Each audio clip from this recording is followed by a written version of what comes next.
seharusnya toleransi itu dijalankan. Bagaimana sih toleransi itu seharusnya dijalankan? Satu. Yang kedua, sejauh mana batasan toleransi baik dalam bidang sosial, baik dalam bidang budaya, atau bahkan lebih kepada masalah keyakinan atau akidah. Itu masalah kedua yang muncul. Yang keempat, yang ketiga, dengan adanya masalah-masalah yang muncul tadi, bagaimana seharusnya pola toleransi ini diterapkan di lingkungan atau di masyarakat yang memiliki kultur plural seperti di Indonesia ini. Nah, tampaknya tiga pertanyaan ini akan sangat menarik sekali ketika adik-adik bisa memberikan jawaban yang komprehensif, sehingga dalam tataran pelaksanaan kehidupan kita sehari-hari di masyarakat, kita sudah tidak tergantung lagi dengan pertanyaan, perlu nggak sih kita toleransi dengan mereka? Perlu nggak sih kita toleransi dengan mereka? Saya teringat sekali apa yang dikatakan oleh Bapak Abdurrahman Wahid, atau yang lebih dikenal dengan Gus Dur, di buku Zamrud, Toleransi Zamrud, apa itu tadi yang dikirim Pak Imam itu, bahwa ketika kita melihat seseorang yang kecelakaan di jalan, apakah kemudian ketika kita mau menolong, kita tanya dulu, kamu agamanya apa? Kalau agamanya sesuai dengan kita, baru kita menolongnya. Apakah seperti itu? Nah, maka adik-adik, dari paparan atau gambaran yang saya gambarkan tadi dengan tiga pertanyaan pokok tadi, mari kita diskusikan bersama permasalahan itu, sehingga nanti di akhir diskusi ini, tepatnya jam 2, kita mendapatkan gambaran pasti terkait what is tolerance and why should atau where should be tolerance and when should we have to be tolerance. Oke, demikian pemantik dari saya. Selanjutnya mari bersama-sama kita diskusikan topik ini. Nah, lebih mendalam lagi terkait dengan masalah toleransi ini, setidaknya ada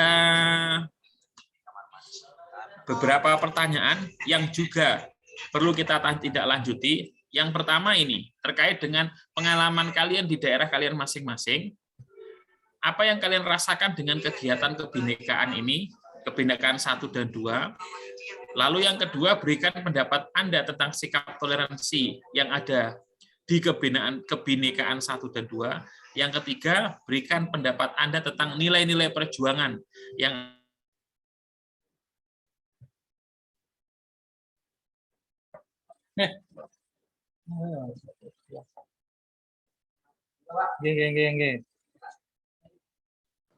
Mohon maaf, Pak, suaranya putus-putus.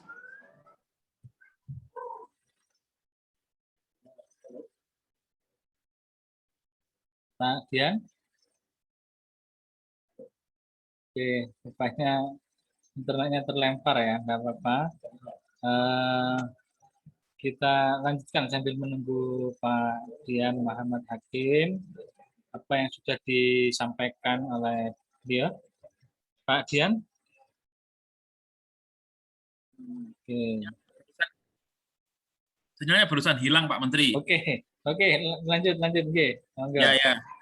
Moro-moro sinyal hilang. Kalau saya melihat tadi memang ada gangguan terkait masalah persinyalan. Nanti adik-adik tanggal 24 sampai tanggal 30 itu katanya tidak ada internet. Jadi siap-siap hidup tanpa internet tanggal 24 sampai tanggal 30.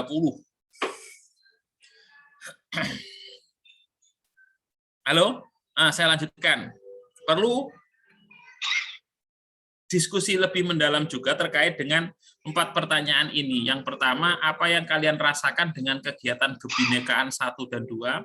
Berikan pendapat Anda tentang sikap toleransi yang ada di kebinekaan 1 dan 2. 3, berikan pendapat Anda tentang nilai-nilai perjuangan yang ada di kebinekaan 1 dan 2. Dan yang terakhir adalah berikan pendapat Anda tentang nilai-nilai kerukunan yang harus diimplementasikan dalam kehidupan sehari-hari dalam kegiatan kebinekaan 1 dan 2. Sehingga pengalaman pribadi saudara dengan lingkup sosiokultural masyarakat yang ada di lingkungan saudara itu barangkali bisa menjadi salah satu alternatif untuk diimplementasikan sebagai wujud atau model toleransi yang bisa diterapkan di lingkungan masyarakat yang lain. Nah, saya kira itu sebagai pemantik diskusi kita. Selanjutnya, saya serahkan lagi ke Pak Imam Syafi'i atau langsung kepada Ananda semua, adik-adik semua. Terima kasih.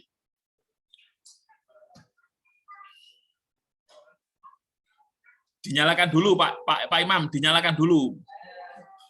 Memang belum makan siang, jadi agak-agak kurang fokus. Ya. Saya rasa kalau yang mahasiswa sudah makan siang lah. Kalau saya lihat wajah-wajahnya sudah setelah mandi. Baik, saya dilanjutkan dengan diskusi. Ada 5 poin, ada 4 poin yang tadi juga sudah disampaikan oleh Pak Dian Muhammad Hakim. Itu juga menjadi satu persoalan atau menjadi satu poin-poin penting yang nanti juga harus diisi di asesmen. Standar minimalnya ini yang harus diisi nanti di asesmennya, tapi boleh boleh lebih jauh daripada jam 4 hal ini. Nanti bisa disampaikan oleh semua mahasiswa, bisa memberikan apa yang sudah kalian baca di dalam buku itu, yaitu melihat sejarah yang ada di Maskur, perjuangan yang luar biasa ketika perjuangan menuju kemerdekaan, yaitu bagaimana beliau di PUPKI dan sebagainya. Saya rasa itu menjadi satu bagaimana perjuangan itu nanti panjenengan yang memberikan satu komentar-komentar dan dalam diskusi ini. Saya persilahkan kepada Mbak Masnya untuk memberikan pendapat, komentar atau apa yang sudah digali di dalam kebinekaan 1 dan 2 itu. Saya persilakan.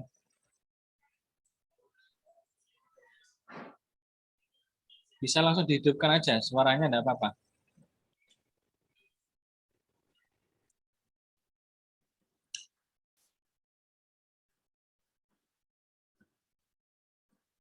Ini sudah makan siang ya ini? Jangan sampai gara-gara enggak makan siang terus enggak mau ngomong kalian. Mbak Devani, nggih. Kayaknya Mbak Devani mau berkomentar.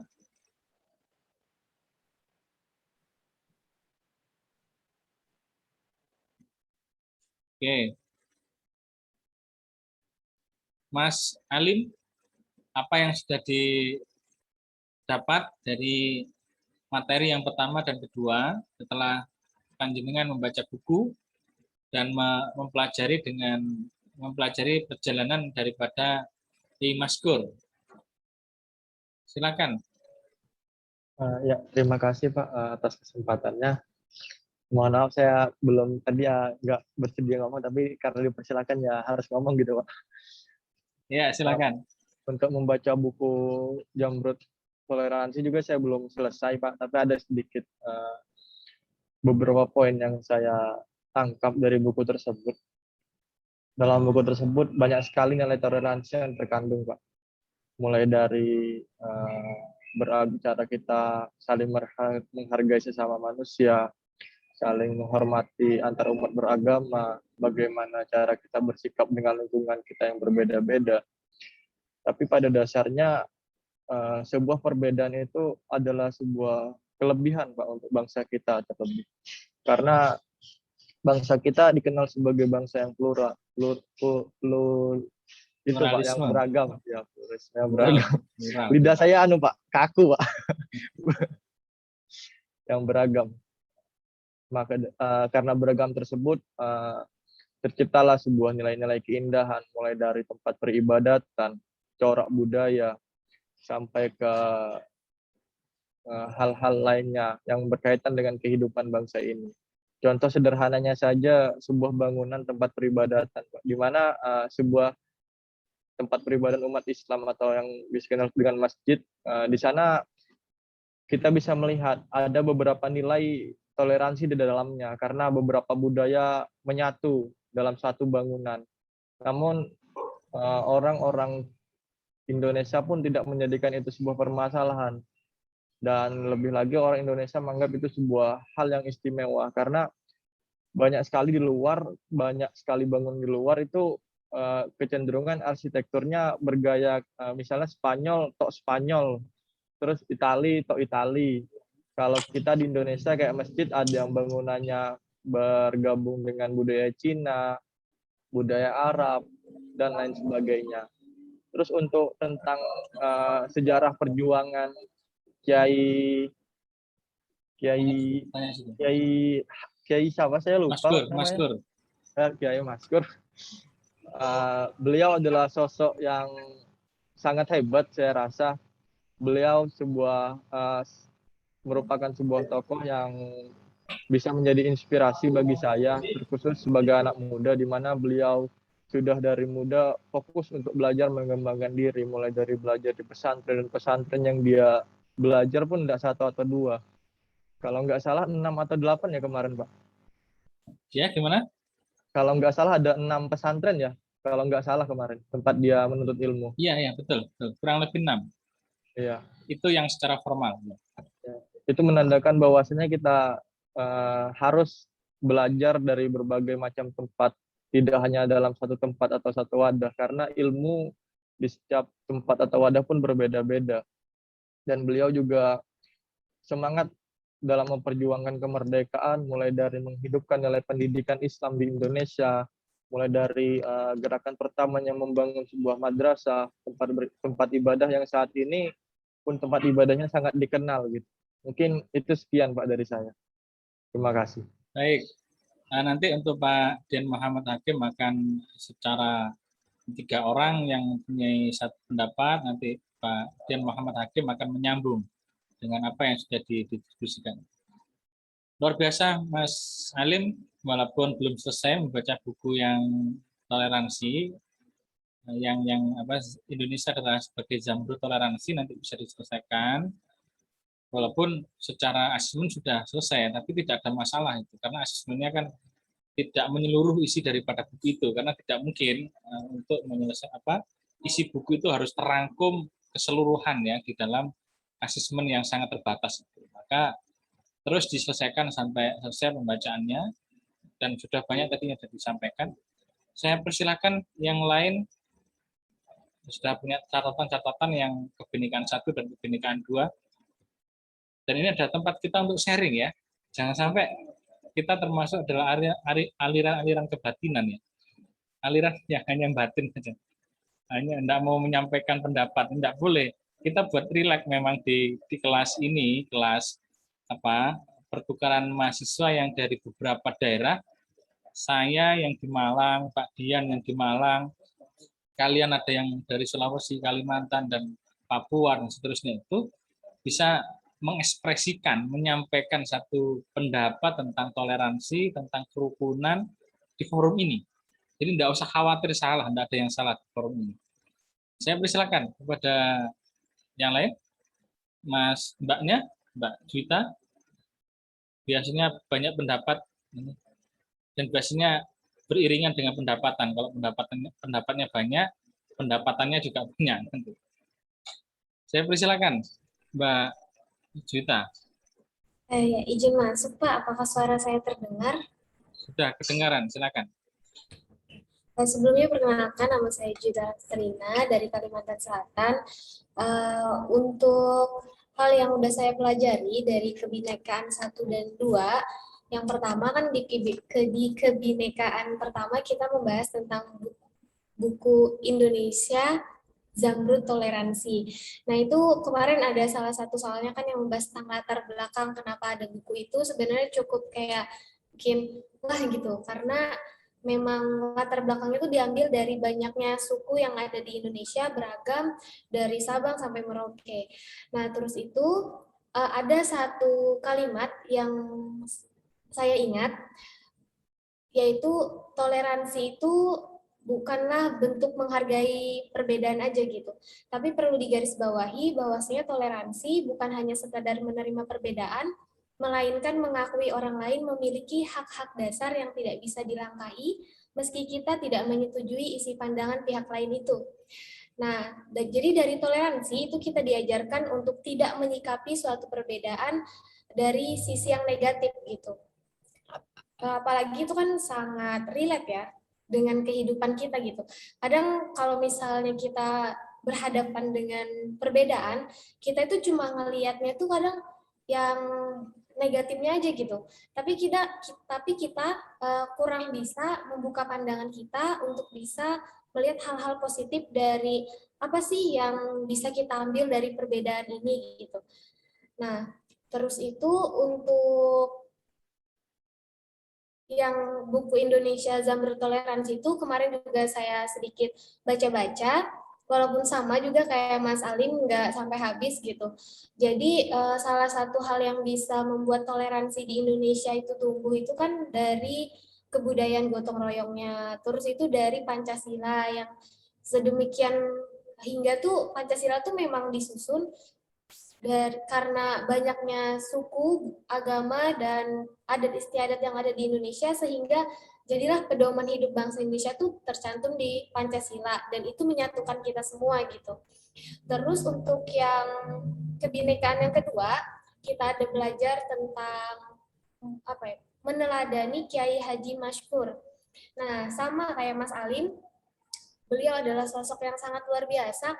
Kalau nggak salah juga nih Pak, beliau itu pendiri Universitas Islam Malang ya Pak.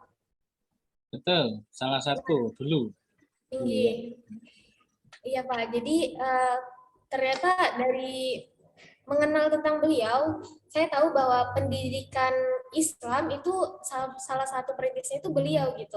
Pendidikan Islam yang klasikal kalau nggak salah. Jadi yang bukan cuma terpaku pada, kan dulunya ternyata pesantren itu cuma belajar fokus ilmu agama aja.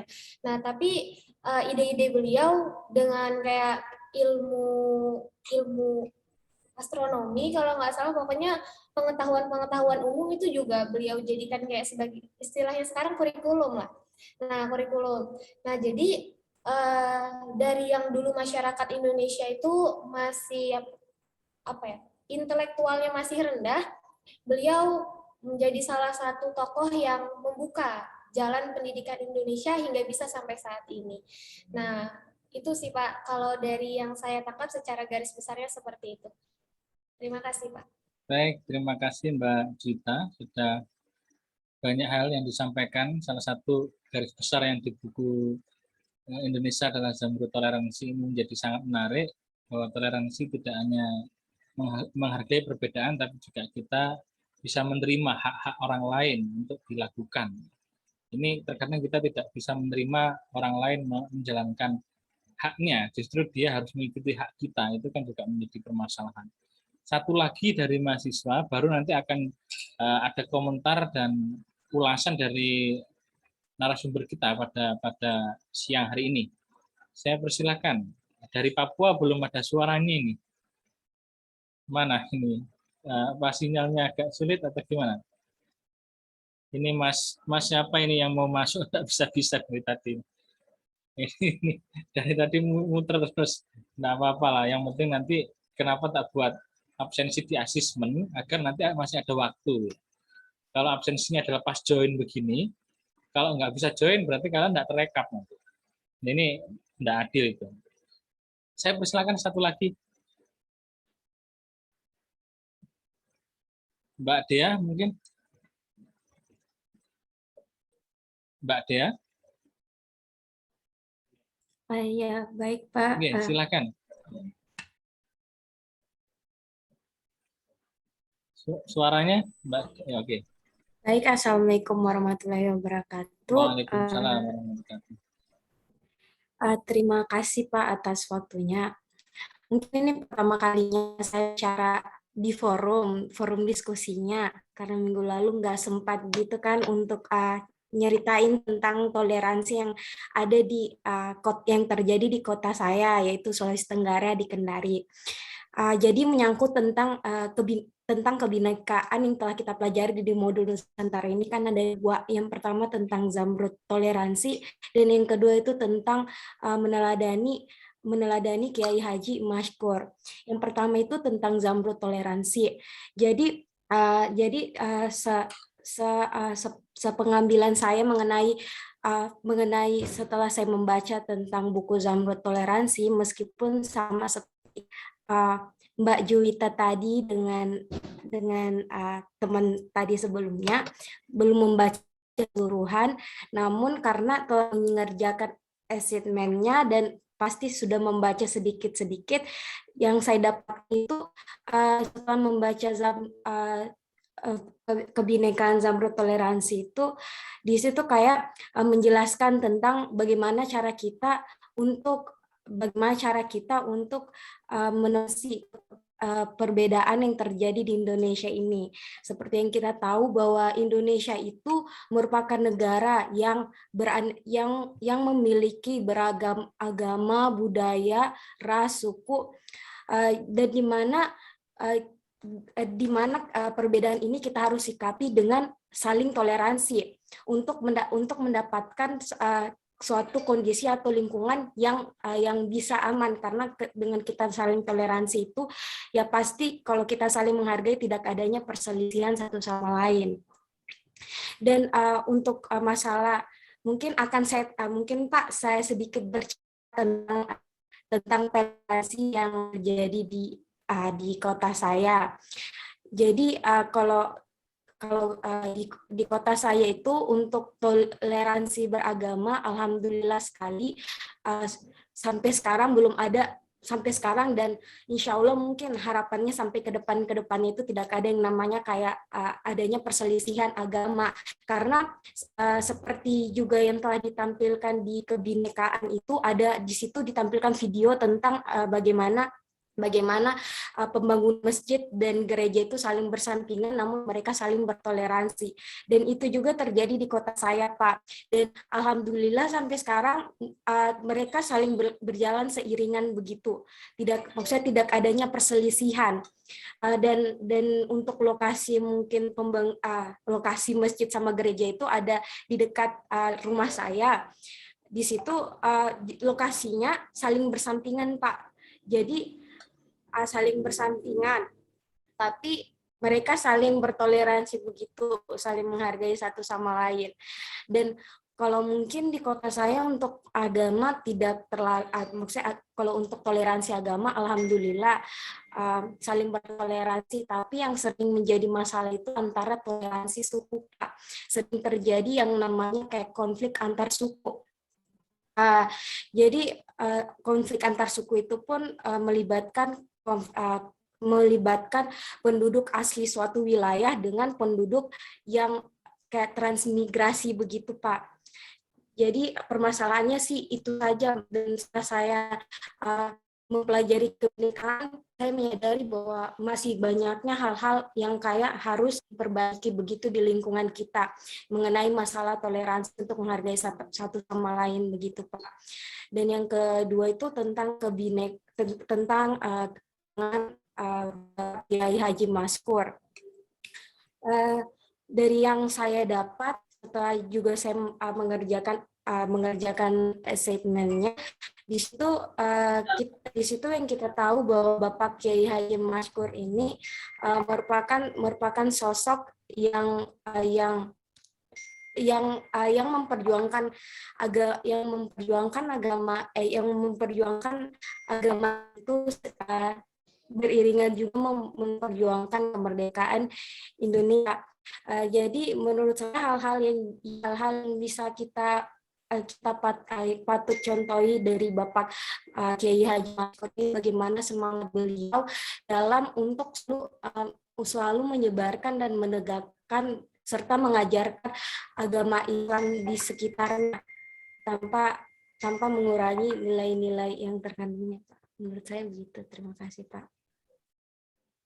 Baik, Mbak Dea menyampaikan review dari buku yang Kebinekaan 1 dan pembahasan tentang tema skor, dan juga memberikan satu contoh dari kehidupan nyata di sekitar lingkungan di Kendari, ya, kalau tidak salah di Kendari.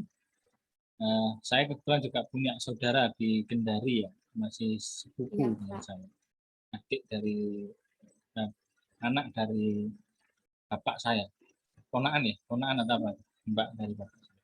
Baik, Saya persilakan Pak Dian Muhammad Hakim untuk memberikan tiga pendapat ya, pendapat tentang apa yang disampaikan dari mahasiswa tadi. Saya persilakan Pak Dian. Terima kasih Pak Imam. Luar biasa adik-adik peserta modul Nusantara, tidak salah kemudian ketika saudara-saudara tergabung dalam forum ini, saudara-saudara menyampaikan pendapat dengan struktur yang sistematis. Artinya memang harus demikian sebagai seorang mahasiswa ketika menyampaikan uraian pendapat harus terstruktur, harus tahu argumentasi, harus kalau dalam bahasa mantiknya itu harus ada jami, harus ada mani gitu. Nah, saya mengamatinya saudara-saudara menyampaikan pendapatnya dengan sangat lugas sekali. Nah, begini, dari 3 komentar yang sudah kalian sampaikan terkait dengan 2 tema pokok, ya, pertama terkait dengan buku Indonesia Zamrud Toleransi, kemudian yang kedua terkait dengan meneladani Kiai Maskur. Yang pertama, saya ingin sampaikan bahwa dari ketiga paparan yang telah kalian paparkan tadi, bahwa toleransi itu basisnya adalah humanity. Artinya, ketika seseorang berada pada lingkup masyarakat tertentu yang dia masih bingung harus bersikap bagaimana dengan perbedaan yang ada di lingkungan itu, maka kunci pokoknya adalah humanity, kemanusiaan. Maksudnya begini, dalam sebuah statement yang terdapat di buku Zamrud Toleransi itu, yang paling mendasar adalah membunuh satu orang ibaratnya membunuh semua kemanusiaan.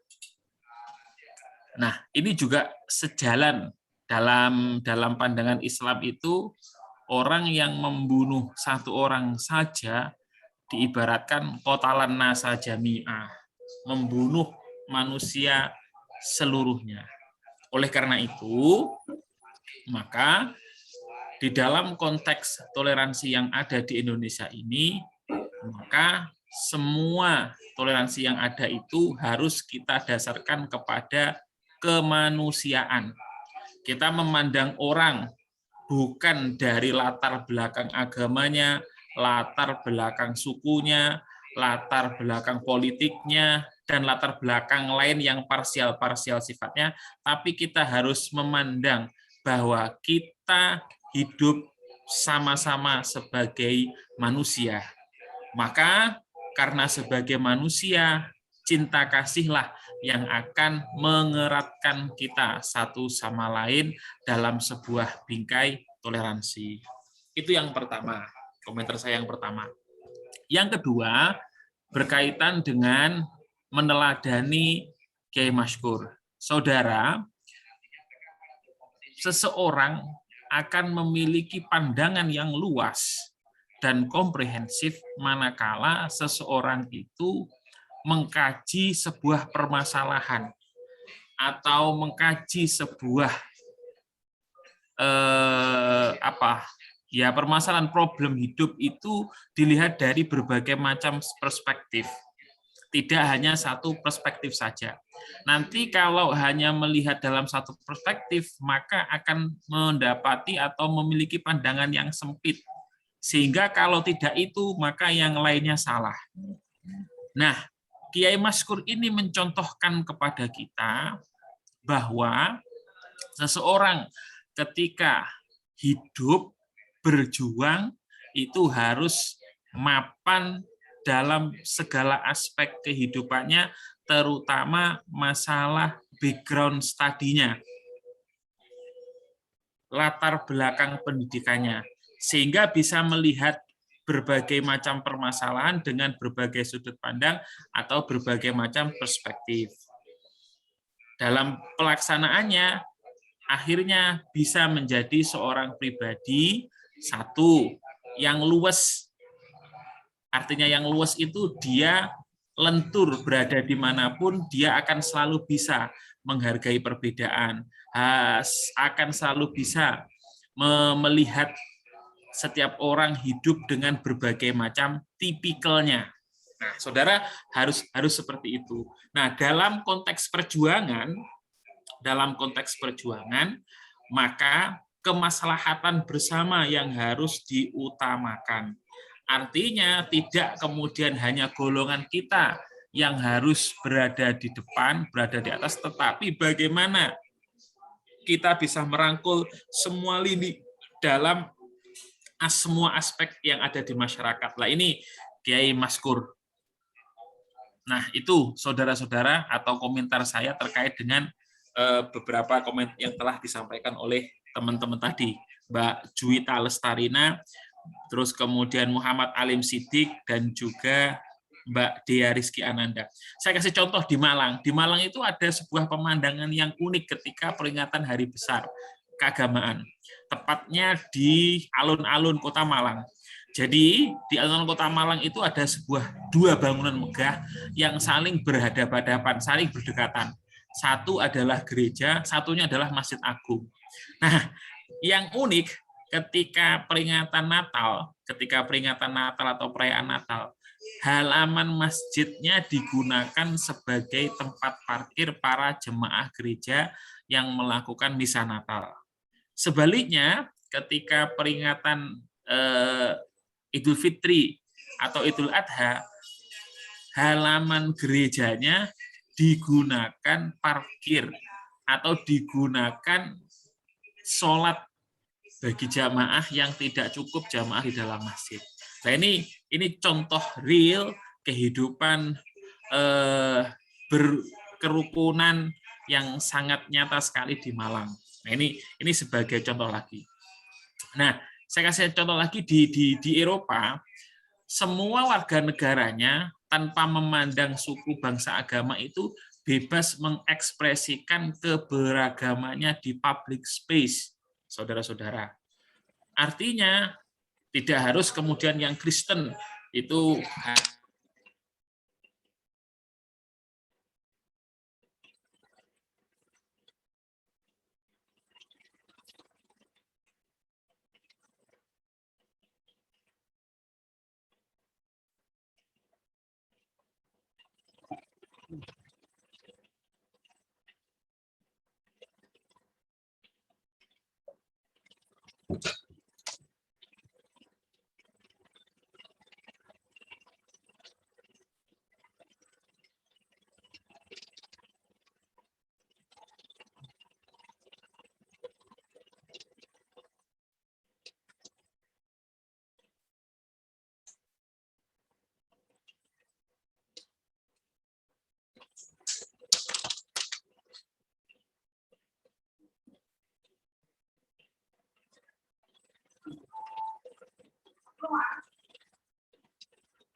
Dea Rizky Ananda dan juga Muhammad Alim. Selanjutnya silakan yang lain.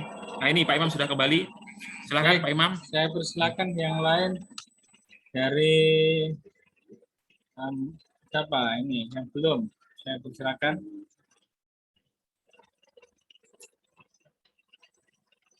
Bisa langsung memberikan komentarnya dari Kebinekaan 1 dan Kebinekaan 2. Mbak Arstika mungkin.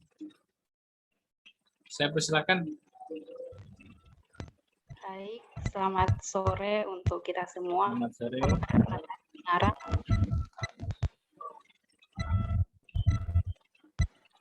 Ya, silakan, Mbak Arstika. Baik, kalau pendapat dari saya mengenai buku Indonesia Jambrut Toleransi, tadi sudah dijelaskan oleh teman-teman. Nah, di sini saya mau tambahkan sedikit kalau toleransi itu bukan hanya berkaitan dengan agama yang berbeda, tapi juga kadang kayak suku begitu. Seperti yang di Jambrut Katulistiwa itu Jambrut Toleransi itu ada misalnya ada budaya okomama, misalnya kayak ada yang bertikai terus minta maaf itu pakai begitu Pak. Selanjutnya itu yang kedua itu dari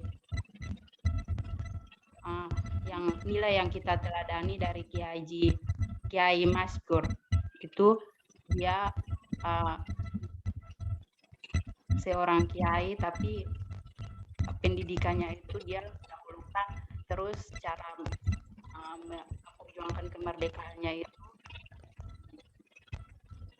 Selanjutnya juga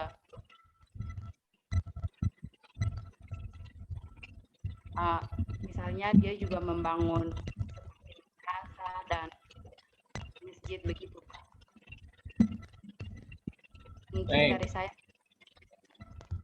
Ya, terima kasih Mbak Astika. Saya sudah bisa mengambil beberapa garis besar ya yang penting kalau dalam apa yang bisa disampaikan Mbak Astika, yaitu bahwa toleransi tidak hanya antar agama tapi juga antar budaya, antar suku.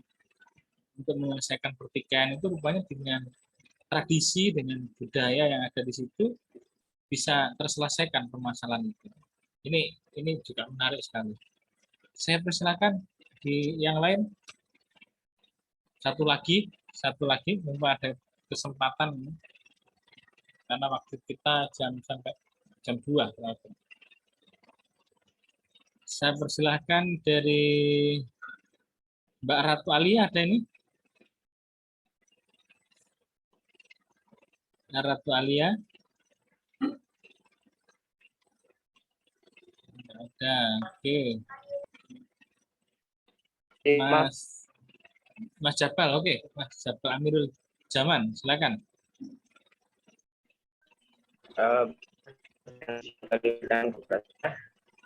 Jadi mungkin saya ingin mengatakan bahwa mungkin fokusnya sedikit terbagi Pak, karena mungkin pada kesempatan kali ini saya ada 2 MK yang bertabrakan. Cuman saya mungkin memiliki keharusan untuk menyampaikan sepatah 2 kata mengenai materi kita tentang kebinekaan 1 dan kebinekaan 2 ini. Untuk kebinekaan 1 tentang buku Zamrud Toleransi, menurut saya buku ini memang sangat-sangat menarik dan sangat-sangat apresiat untuk kita bahas dalam forum kali ini. Karena Ibu Zamrud ini itu mengajar kita untuk menghargai sesama manusia, bagaimana kita untuk menyikapi perbedaan, baik itu perbedaan dalam hal agama, budaya maupun etnis. Jadi mungkin untuk Nusantara itu mungkin tak lepas dari keberagaman ataupun perbedaan yang ada. Jadi mungkin untuk ada pepatah yang pas untuk menggambarkan perbedaan Nusantara ini, yakni tak kenal maka tak sayang. Jadi mungkin itu pepatah yang pas untuk menggambarkan Indonesia ini dalam hal menyikapi. Jadi mungkin tentang buku ini memang bahwa saya belum secara khatam atau saya membaca buku ini secara keseluruhan. Namun poin-poin yang dapat saya tangkap dari buku ini, para panelis ini itu dalam menulis buku ini materinya itu memang mengambil seluruh kebudayaan ataupun hal-hal yang dari masyarakat Indonesia. Tentunya seperti budaya-budaya di Papua ini semua dituangkan dalam buku ini. Jadi memang buku ini sangat-sangat bagus dan sangat-sangat menarik. Terus untuk yang kedua mengenai kebinekaan tentang keteladanan dari Kiai Mashikur ini, menurut saya memang beliau ini memang sosok tokoh ataupun pendiri bangsa yang sangat-sangat penuh inspiratif, di mana memang ini itu sebagai tokoh yang berperan penting dalam memperjuangkan kemerdekaan Indonesia. Nah, apalagi saya baca bahwa saat itu ketika munculnya resolusi adalah salah satu bangsa Nusantara dalam melawan penjajah pada saat itu. Jadi ada begitu banyak misi ataupun jasa profetik beliau yang memang sangat-sangat patut kita apresiasi. Salah satunya dengan beliau banyak membangun sekolah, pesantren ataupun bahkan sampai universitas. Jadi memang ini satu tokoh yang patut kita jadikan sebagai inspiratif. Jadi mungkin itu sekilas dari saya, Pak. Terima kasih. Ya, terima kasih Mas Jamal dari apa yang sudah dipaparkan. Memang kita juga harus banyak belajar dari tokoh-tokoh sejarah masa lalu. Salah satunya adalah Kiai Maskur yang menjadi pahlawan nasional, yang sudah ditentukan sebagai pahlawan nasional dari Malang, yang dulu juga menjadi pejuang stabilillah untuk memperjuangkan kemerdekaan Indonesia ini. Waktu kita sudah tidak cukup untuk melanjutkan lagi ya, untuk yang punya pendapat nanti kita akan lanjutkan di pertemuan-pertemuan berikutnya. Kita masih panjang sekali dan harapan kita semua, jadi harapan kita semua itu bisa melakukan ini dengan luring ya. Insya Allah bulan November kalau mungkin bulan Oktober atau November ya, mungkin November awal, jadi itu bisa luring. Tapi ini masih terus kita melihat perkembangan daripada COVID-19 ini. Dan yang penting, lebih penting lagi kalian mempersiapkan semuanya, salah satunya adalah vaksinasi dan seterusnya itu. Itu dipersiapkan ketika nanti luring, kalian tinggal berangkat ke Malang, biar tahu Malang, biar bisa jalan-jalan lah di Malang ini, dan mengetahui budaya-budaya toleransi dan budaya macam-macam, makan dan sebagainya di Malang ini. Untuk statement akhir, statement yang terakhir, saya persilakan Pak Dian Muhammad Hakim untuk memberikan statementnya. Ya, terima kasih Pak Imam. Sebagai closing statement, saya ingin mengungkapkan bahwa ketika saudara melihat atau memandang lingkungan di sekitar saudara, utamanya masalah manusia, maka gunakanlah ini. Pandanglah manusia, bukan dari latar belakangnya, tapi pandanglah manusia dari kemanusiaannya. Satu, itu yang terkait dengan toleransi. Pandanglah manusia dari kemanusiaannya, sehingga kita bisa mendapati kesamaan antara diri kita dengan mereka. Itu saya rasa, Pak Imam, closing statement saya pada pertemuan siang hari ini. Baik, terima kasih Pak Dian Muhammad Hakim yang sudah berkenan untuk menjadi narasumber pemantik pada kegiatan refleksi Muda Nusantara pada siang hari ini. Saya ingatkan kembali untuk seluruh peserta Muda Nusantara untuk bisa nanti mengisi asesmen sebagai bentuk presensi kalian di dalam sepadan dikti. Diisi saja yang tidak terlalu panjang ya, tapi inti-inti poin-poin pentingnya saja yang disampaikan di dalam asesmen itu.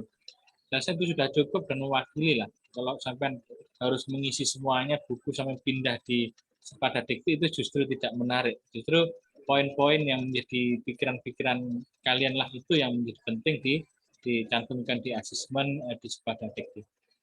Saya rasa ini, dan kita akan ketemu lagi kalau tidak Sabtu hari Senin, yang saya akan menghadirkan satu tokoh inspiratif, masih muda tapi dia sudah bergelut di wirausaha, entrepreneurship, mempunyai banyak usaha, salah satunya adalah usaha properti, atau usaha konveksi, dan juga menjadi staf ahli DPR RI. Ini menjadi menarik, nanti bisa didiskusikan. Kalau yang inspirasi nanti lebih panjang waktunya, 2 jam. Kalau yang refleksi cuma 1 jam, yang inspirasi nanti itu 2 jam. Jadi bisa nanti diskusi bagaimana menjadi pengusaha yang sukses, menjadi apa, sampai dia menjadi stafnya DPR RI dan sebagainya. Ini menjadi penting, nanti bisa didiskusikan di pertemuan berikutnya. Kita sepakati saja nanti, misalkan Sabtu ya kita Sabtu, Senin kita rileks aja, tidak harus terpaku dengan hari Sabtu atau Minggu atau apa, tidak. Kita rileksnya kapan kita lakukan.